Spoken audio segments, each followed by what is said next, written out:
And Kayle joins us now to talk more about her career and what it's been like training for the Olympics during the pandemic. So Kayle, thank you for being here. It's nice to see you.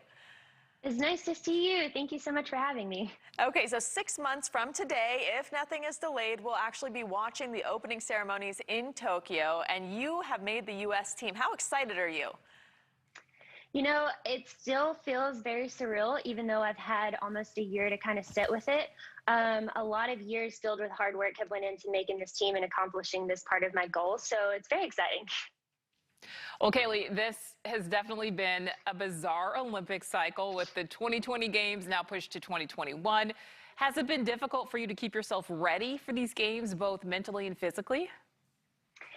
It was difficult for me at first mentally to accept that the games had been postponed, but I quickly realized that I had a unique opportunity at hand here to my advantage. There hasn't been, a pandemic during an Olympic year before, so I have an extra year to train that I'm taking advantage of. And normally you would have the stress of the trials, and then if you make the team, the stress of preparing for the Olympics. So it's honestly kind of been a stress reliever, and I'm just trying to make the best of it.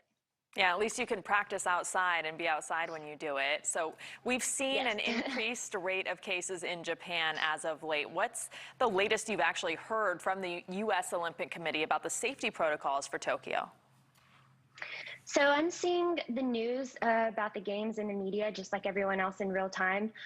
With the pandemic, there's a lot of unknown variables, obviously, but as an Olympic team member, I'm continuing to train and prepare as the games are, just like the games are going to be held in July, which I hope that they will.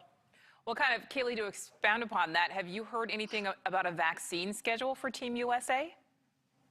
I have not for Team USA specifically, but I do trust that those in charge are working on a plan. And as soon as there is a plan, I know that we will be notified of that. And until then, I'm wearing my mask, I'm staying healthy, I am taking all the protocols I can to make sure that I am as prepared as I can be for July.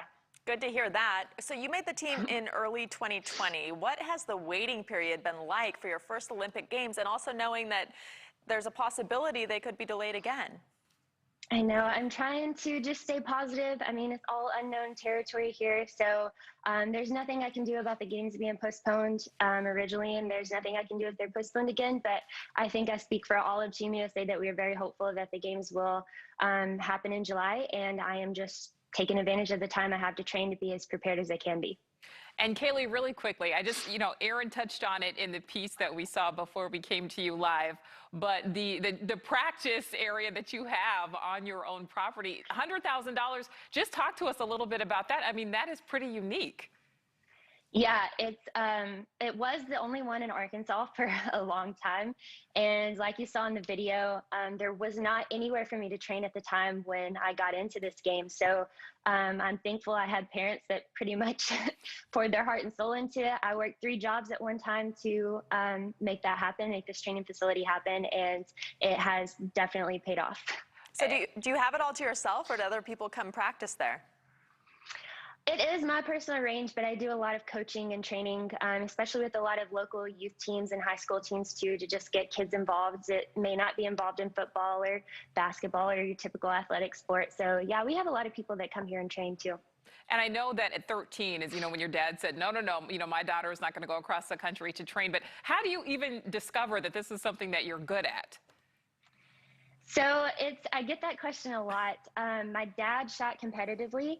So I grew up around it, and he always made it really fun for me when when he was shooting. So he would put water cans out on the bank and let me shoot them, and they would explode. And I just thought that was the coolest thing ever. And, as a kid, it didn't take much to entertain me. So that's kind of how I got into it. And I don't think I ever really realized I was ever good. Until I made a team, I guess. I don't know. Well, I'd say you are pretty good, Team USA. Kayle Browning, thank you so much for joining us tonight, and we certainly wish you the best of luck. Thank you so much. Thank you for having me.